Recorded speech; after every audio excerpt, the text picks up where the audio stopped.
breath. 20,000 a day, 150,000 a week, and around 7.5 million each year.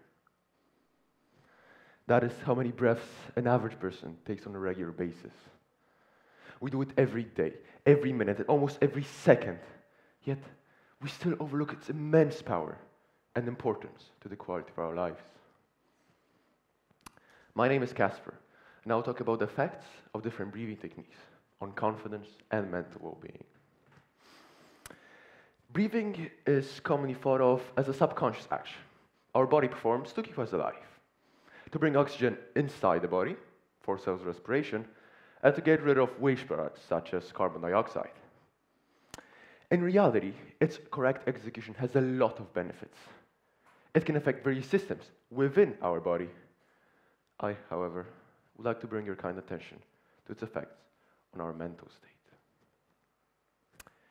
Breathing is affected by our mood and feelings.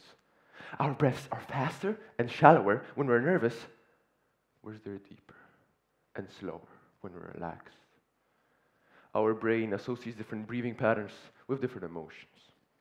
We can use that to trick it into thinking that we are more relaxed than we really are by controlled and deliberate breathing. In the current world, nothing is certain. Stress is basically a norm for us, which we cannot and should not avoid. Instead, we can learn to cope with it and turn it from our enemy into our friend. Young people in particular suffer greatly from stress and the inability to cope.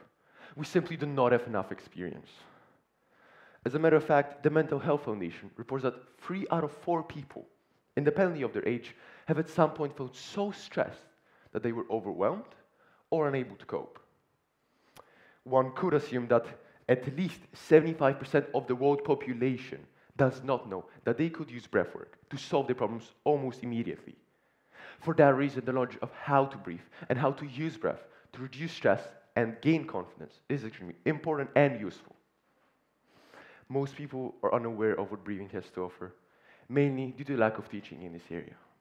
And I believe that is something we should change.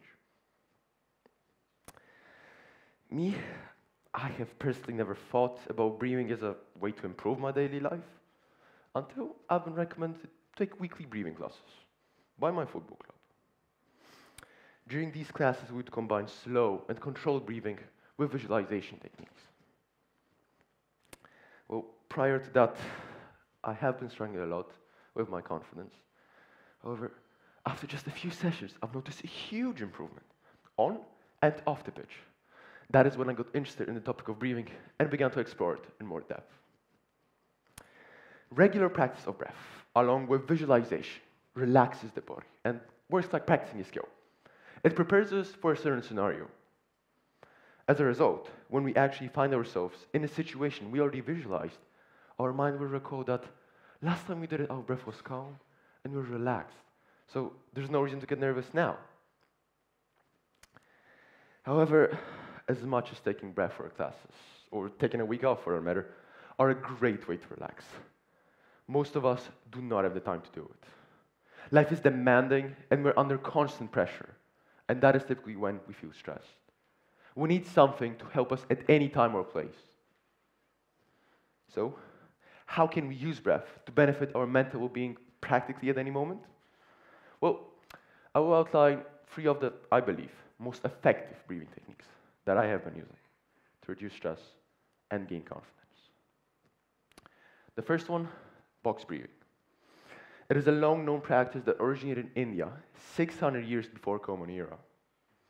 It is so effective that it is actually being used by the US Navy SEALs as a quick way to get their nervous system under control in stressful situations. It consists of 4-second intervals of inhale, hold, exhale, and hold once again, repeated several times. It has been proven that its daily 5-minute execution reduces anxiety and improves mood even more effectively than a popular mindfulness meditation. I invite you to try it now. Take a deep inhale. Now hold. And exhale. and hold once again. The second one is diaphragmatic breathing. Place one of your hands on your chest and the other on your abdomen.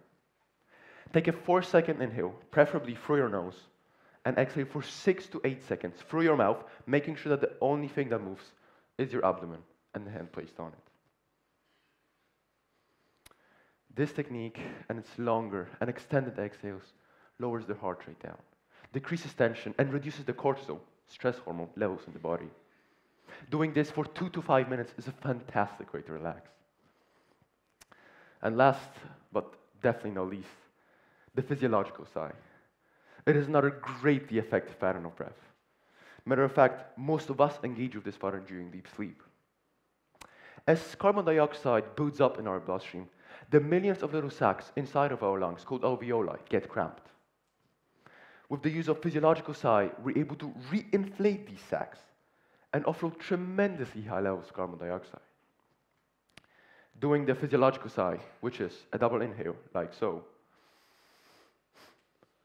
followed by an extended exhale,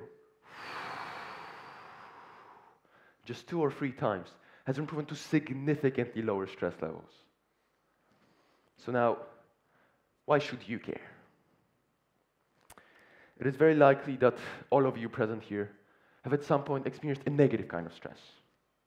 A kind of stress that, instead of mobilizing your body, made you feel less confident or perform worse.